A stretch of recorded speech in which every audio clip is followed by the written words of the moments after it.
question simple d'actualité. Faut-il interdire les mariages avec un étranger sous OQTF? Alors certains le veulent, je ne sais pas, j'imagine vous, mais le mariage est une liberté fondamentale, c'est ce que nous apprend le droit. Ouais, un droit fondamental. Donc on apprend, en fait, moi ce que j'adore dans ces débats, c'est que les Français apprennent à cette occasion qu'aujourd'hui les OQTF ont le droit de se marier.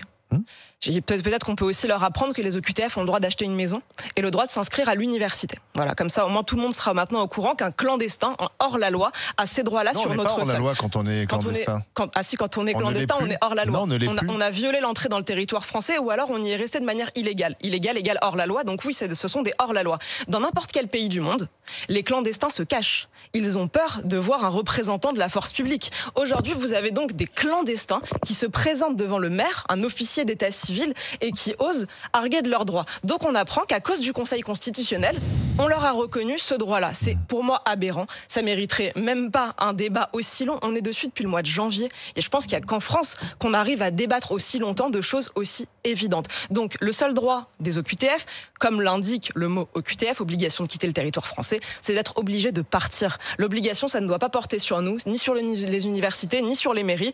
On doit avoir un vrai plan d'expulsion des OQTF dans leur pays d'origine.